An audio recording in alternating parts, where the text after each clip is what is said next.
بسم الله الرحمن الرحيم الحمد لله رب العالمين والصلاة والسلام على أشرف الأنبياء محمد وعلى آله وصحبه وأمته أجمعين أما بعد. عزیز سلام کرام، آج کی اس ویڈیو کے اندر ہم سورہ یاسین آیت نمبر 16 سے اپنا سبق شروع کریں گے۔ اللہ تعالیٰ ارشاد فرماتے ہیں: اعوذ باللہ من الشیطان الرجیم، بسم اللہ الرحمن الرحیم۔ قالوا، کہا ان سب نے یعنی رسولوں نے، ربنا یعلم، ہمارا رب جانتا ہے، انا الیکم لمرسلون، بے شک ہمیں تو تمہاری طرف رسول بنا کر بھیجا گیا ہے، وما علینا، اور نہیں ہے ہماری ذمہ داری، الا البلاغ المبین، مگر صاف صاف واضح پیغام پہنچا دینے کی۔ قالوا، کہا ان لوگوں نے، انا تطیرنا بکم، ہم تمہیں نامبارک سمجھتے ہیں، لئن لم تنتہوا، اگر نہ باز آئے تم، لنرجمنکم، تو ہم ضرور سنگسار کر دیں گے تمہیں، وَلَيَمَسَّنَّكُمْ، اور ضرور پاؤ گے تم، منا، ہم سے، عذاب علیم، دردناک سزا۔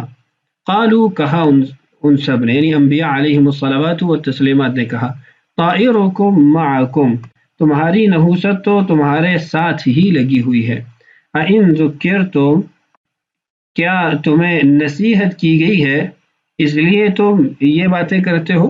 یہ آگے محذوف جملہ ہے۔ بلکہ حقیقت یہ ہے، انتم قوم مسرفون، تم ایسے لوگ ہو جو حد سے تجاوز کر گئے ہو یا حد سے بڑھنے والے ہو۔ وجاء من اقصى المدینۃ، اور آیا شہر کے دور دراز گوشے سے، رجل، ایک ایسا آدمی، یسعی، جو دوڑ رہا تھا، یعنی دوڑتا ہوا ایک آدمی شہر کے دور دراز گوشے سے آیا۔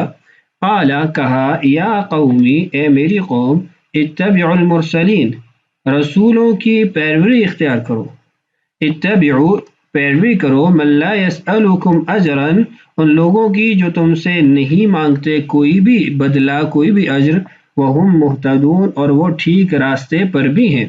وما لی، اور کیا ہوا ہے مجھے، لا اعبد الذی، کہ میں نہ بندگی کروں اس ذات کی، فطرنی، جس نے مجھے پیدا کیا، وإلیہ ترجعون، اور تم سب کے سب اسی کی طرف لٹائے جاؤ گے۔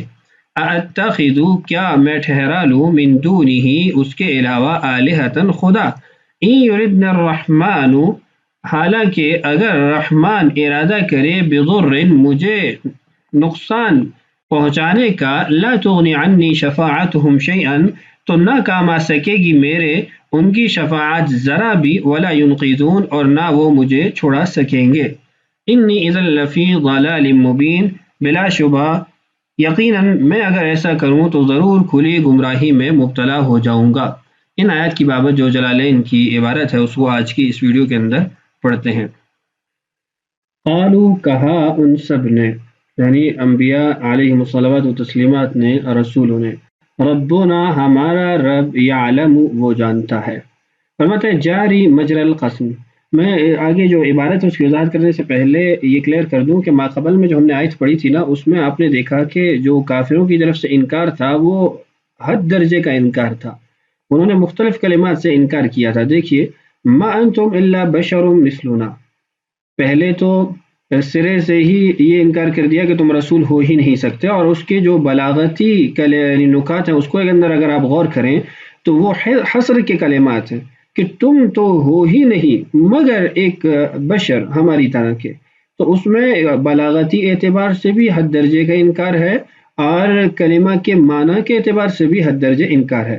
پھر کہا وما انزل الرحمن من شیء، اس کے اندر بھی من شیء میں نے آپ کو بتایا تھا کہ یہ کلمہ عام ہو جائے گا چونکہ نکرہ تحت النفی ہے، تو انہوں نے ایک حد درجے کا انکار کیا اور وہی کا انکار کیا کہ رحمان نے تو کچھ بھی نہیں اتارا ہے۔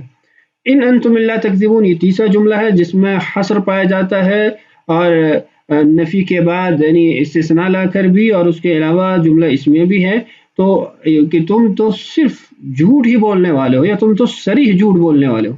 تو ان تینوں جملوں کو آپ دیکھیں، ایک تو کلمات کا تعدد، جملوں کا تعدد جو ان کی نفی اور انکار کو ذکر کر رہا ہے، وہ علیحدہ یعنی ایک معنی رکھتا ہے، اور پھر جو کلمات استعمال کیے ان کے اندر بھی یعنی مبالغہ ہی مبالغہ ہے اور اس کے اندر بھی حصر ہی حصر ہے۔ تو اب میں نے آپ کو بتایا تھا کہ بلاغت کا قانون اور اصول ہے کہ آگے جو مخاطب ہوتا ہے اس کے ذہن کے مطابق آپ بات کرتے ہیں۔ خالی ذہن ہو تو آپ بغیر تاکید کے بات کرتے ہیں، اگر وہ ذہن خالی نہ ہو، اس میں تردد ہو، تو آپ تھوڑی بہت تاکید سے بات کرتے ہیں۔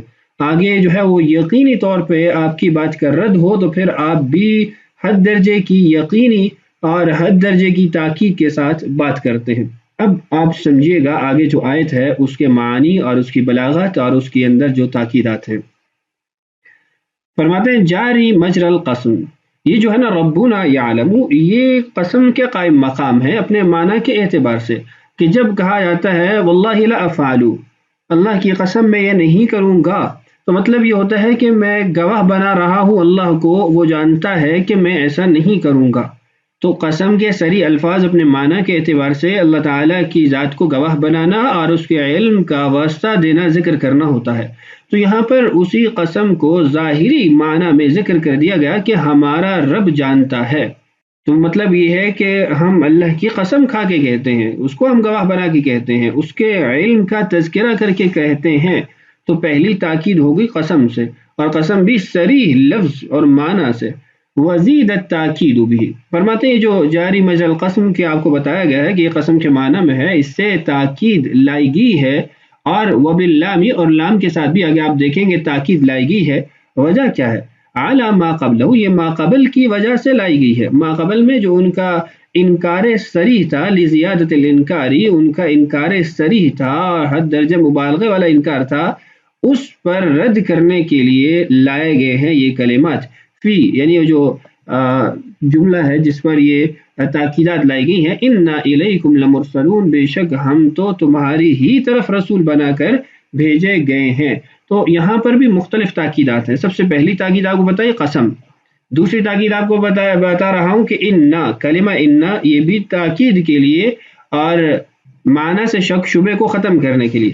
تیسری تاکید لمرسلون، لام تاکید موجود ہے۔ چوتھی تاکید کی جملہ اسمیہ ہے، وہ اپنے معنی کے اندر تاکید اور حصر رکھتا ہے۔ پانچواں یہ کہ الیکم اس کو مقدم کیا گیا ہے، لمرسلون اس کو مؤخر کیا گیا ہے، حالانکہ ہونا چاہیے تھا انا لمرسلون الیکم۔ تو یہ 5 قسم کی تاکیدات یا 4 قسم کی تاکیدات وہ اس جملے کے اندر ذکر ہیں۔ کیوں؟ ردًا علی ما کان زیادۃ الانکار فی قولہم، کہ ان کے قول میں جو انکار کی بہت زیادہ اضافہ یا زیادتی پائی جا رہی تھی، اسی درجے ان کی بات کا رد بھی کیا گیا ہے۔ وما علینا، اور نہیں ہے ہمارے ذمے، الا مگر البلاغ المبین، کھلی کھلی بات پہنچا دینا، واضح واضح بات پہنچا دینا، پیغام پہنچا دینا۔ فرماتے البلاغ بمعنی تبلیغ ہے کہ کھلے طور پر تمہیں بات پہنچا دینا، اور المبین بمعنی البین ہے، یعنی المبین یہ یہاں پر اپنے معنی تعدی کے ساتھ نہیں ہے، معنی لازم کے ساتھ ہے۔ الظاہر بالادلۃ الواضحہ، یعنی معنی یہ ہے کہ ایسے تمہارے پاس پیغام لے کر آیا ہوں جو اپنے دلائل کے اعتبار سے بالکل واضح ہے، بالکل آیا ہے۔ اب ادلۃ الواضحہ کی آگے انہوں نے وضاحت کی ہے، اس کو پڑھ لیتے ہیں، پھر اس سے متعلق میں بات عرض کرتا ہوں۔ وہی ابراء اللکمہ والابرص والمریض، کوڑے کے مریض کو، برص کے مریض کو اور دیگر مریضوں کو شفا یاب کر دینا، واحیاء المیت، اور میت کو زندہ کر دینا۔ یہ جو باتیں صاحب جلالین نے یہاں پر ذکر کی ہیں، ابراء اللکمہ والابرص والمریض واحیاء المیت، یہ دراصل عیسیٰ علیہ السلام کے معجزات ہیں۔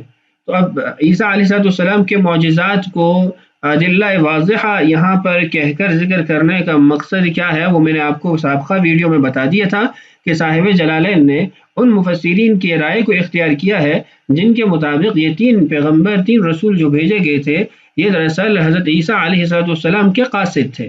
عیسیٰ علیہ السلام نے ان کو بھیجا تھا، اور میں نے بتایا تھا کہ اس پر کوئی دلیل نہیں ہے، نص کوئی نہیں ہے کہ عیسیٰ علیہ السلام کے ہی رسول تھے، انہی کے پیغام رساں تھے، بلکہ قرآن کی آیت اور سیاق و سباق اس بات پہ دلالت کرتی ہیں کہ اللہ تعالیٰ کی طرف سے ہی بھیجے گئے رسول تھے۔ اور آپ کو وضاحت میں آیت پڑھ کے سنائی، اذ ارسلنا الیہم اثنین، ارسلنا تو اللہ تعالیٰ نے اپنی ذات کی طرف اس کی نسبت کی ہے، تو اس لیے یہاں پر پھر یہ جو ابراء اللکمہ والابرص ہے یہ اس تفسیر کے اعتبار سے ہے۔ اگر رسول عیسیٰ نہ مانا جائے علیہ السلام بلکہ رسول اللہ ہی ان کو کہا جائے یا مانا جائے تو پھر یہ یہاں پر وضاحت درست نہیں ہوگی۔ قالو کہا، کنہوں نے کہا؟ ان سب نے، لوگوں نے، قوم نے، انا بے شک ہم تطیرنا بری فال لیتے ہیں، نامبارک سمجھتے ہیں، نحوست والا سمجھتے ہیں، تشاءمنا ہم نے بری فال لی، نحوست والی نحوست محسوس کی، بکم تمہاری ساتھ، لانقطاع المطر عنا بسببکم کہ تمہاری وجہ سے ہماری بارشیں رک گئی ہیں۔ اس بات کی وضاحت کر دوں، پھر اس کے بعد آگے جو معنی ہے ان کی طرف بڑھتے ہیں۔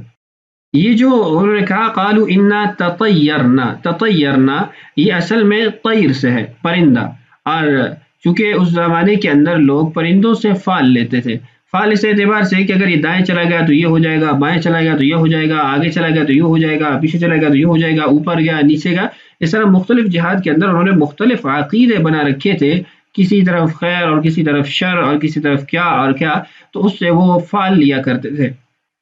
لیکن پھر جیسے جیسے زمانہ گزرتا رہا تو یہ جو پرندوں سے فال لینا تھا یہ بھی چلتا رہا، لیکن اس کے ساتھ کچھ اور چیزیں بھی آ گئی، جیسے التطیر بمسموع بمرئی یا بزمان بمکان، کہ فلاں سے آج ملاقات ہو گئی تو آج یہ ہو جائے گا، آج فلاں کا صبح چہرہ دیکھ لیا تو یہ ہو جائے گا، آج صبح آگے سے بلی گزر گئی تو یہ مرئیات اور مسموعات، اور آج کوا بول رہا ہے تو یہ ہو جائے گا۔ تو پھر لوگوں نے اس کو توسع دیا تو پرندوں سے بات آگے نکل گئی، اور پھر ہوا یوں کہ تطیرنا کی جو کلمات ہے یا تطیر تشاؤم کے جو کلمات ہیں یہ استعمال ہونے لگے ہر اس کام میں جس کو انسان بطور فعال کے استعمال کرتا تھا۔ اللہ کے نبی صلی اللہ علیہ وسلم نے اس سے منع فرمایا ہے اور ناپسندیدگی کا اظہار فرمایا ہے، اور بڑی سخت وعیدیں اور بڑے سخت کلمات اس بارے میں فرمائے ہیں۔ اللہ کے نبی صلی اللہ علیہ وسلم فعال کو پسند کرتے تھے اور طیرہ کو ناپسند کرتے تھے۔ فعال کیا ہے، طیرہ کیا ہے، اس کی جو تفسیرات ہیں وہ آپ حدیث کی کتابوں میں پڑھ چکے ہیں۔ اللہ کے نبی صلی اللہ علیہ وسلم جب حدیبیہ کے موقع پہ سہیل آئے تھے تو آپ نے فرمایا تھا کہ سہل اللہ امرکم، تمہارے کام کو اللہ نے آسان کر دیا۔ اس طرح کی اور بھی مثالیں موجود ہیں۔ تو بہرحال دوسری بات یہ کہ انا تطیرنا بکم، انہوں نے انبیاء سے کہا کہ ہم نے تمہاری وجہ سے نحوست کو محسوس کیا یا ہم نے تمہیں نامبارک سمجھا۔ تو اس کی آگے وضاحت صاحب جلالین نے ایک مثال دے کر کی ہے، لانقطاع المطر عنا بسببکم، کہ تمہاری وجہ سے ہماری بارشیں رک گئی ہیں، تو یہ تمہاری نحوست کی وجہ سے۔ تو وہ لوگ جو انبیاء سے تطیر لیتے تھے، یعنی یہ نامبارک سمجھتے تھے یا یہ جو کلمات کہتے تھے، وہ مختلف اقسام کی تھی۔ ایک یہ تھی کہ تم جو شریعت لے کر آئے ہو اس سے ہمارے لیے تم تنگی پیدا کرنا چاہ رہے ہو، تو اس لیے ہم دیکھ رہے ہیں کہ تم ہمارے لیے آسانی نہیں، مشکلات پیدا کرنے والے ہو، تو اس لیے تطیرنا بكم في امر الشریعة التي اتيتم بها لتضييق الامر علينا۔ اور دوسرا یہ کہ تم جو شریعت لے کر آئے ہو یا تم جو باتیں لے کر آئے ہو اس کی وجہ سے ہمارے اوپر تکلیفیں آنا شروع ہو گئی ہیں، مصائب آنا شروع ہو گئے ہیں، جس کی ایک مثال صاحب جلالین نے دی کہ بارشیں رک گئی ہیں۔ ایسے اللہ تعالیٰ نے قوم فرعون کو جو سزائیں دی تھی، فارسلنا علیہم الطوفان والجراد والقمل والضفادع والدم آیات مفصلات، اور دیگر اقوام کو، تو گویا وہ اس کو بھی نحوست سمجھتے تھے کہ یہ ان کی وجہ سے ہوا، حالانکہ حقیقت یہ ہوتی تھی کہ ان کی اپنی بدعمالی کی وجہ سے ہوتا تھا۔ اور تیسرا یہ کہ یہ مجرد ان کی طرف سے ایک تنگ کرنے کے لیے الزام ہوتا تھا کہ تم لوگ بس ایک منحوس قسم کے لوگ ہو، نعوذ باللہ، اور تمہاری وجہ سے یہ ہو جاتا ہے وہ ہو جاتا ہے، ویسے الزام تراشی کرتے تھے بغیر کسی وجہ کے۔ تو یہ تینوں طرح کے تطیر، تینوں طرح کی بدفعلی وہ انبیاء علیہم الصلوات و تسلیمات کے بارے میں کرتے تھے۔ آگے لئن فرماتے لام قسم، لام تو قسم کے لیے لیکن لام موطئ للقسم، کہ لام قسم کو کا معنی ادا کرنے کے لیے اصل میں ہوگا واللہ لئن لم تنتہو، اللہ کی قسم اگر تم نہ رکے، لم تنتہو اگر تم باز نہ آئے، لنرجمنکم تو ہم ضرور بالضرور تمہیں سنگسار کر دیں گے، بالحجارتی پتھروں کے ذریعے۔ یہ صاحب جلالین نے آگے اس کی وضاحت کی کہ ہمیں تمہیں پتھر مار مار کے ختم کر دیں گے، ولا یمسنکم اور ضرور تمہیں پہنچے گا، منا ہم سے عذاب علیم دردناک سزا۔ علیم کی وضاحت صاحب جلال نے حسب عادت مؤلم سے کی ہے کہ علیم ویسے تو ثلاثی مجرد کے کلمات سے ہے، صیغے سے ہے، مادہ سے ہے، لیکن یہ یہاں پر متعدی معنی میں استعمال ہوا ہے، عالم یعلم کے معنی میں استعمال ہوا ہے۔ اب اس قول کے اندر بھی اگر آپ ان کے غور کریں تو اس میں بھی حد ترجیح کی تاکیدات پائی جاتی ہیں کہ اللہ کی قسم اگر تم نہ رکے تو ہم ضرور تمہیں پتھروں سے سنسار کر دیں گے، ضرور تمہیں دردناک سزا دیں گے۔ تو یہ کلمات بھی ان کی طرف سے جو رد تھا اس کی تاکیدات پہ دلالت کرتے ہیں۔ تو آج کی اس ویڈیو میں یہیں پہ اکتفا کر لیتے ہیں، کچھ مزید آیات ہم نے پڑھی تھی لیکن ان کو اگلی ویڈیو میں انشاءاللہ ہم بیان کر لیں گے۔ اللہ تعالی ہم سب کو قرآن پاک سے سچی محبت اور شغف نصیب فرمائے۔ اللہ تعالی ہم سب کا حامی و ناصر ہو۔ السلام علیکم ورحمۃ اللہ وبرکاتہ۔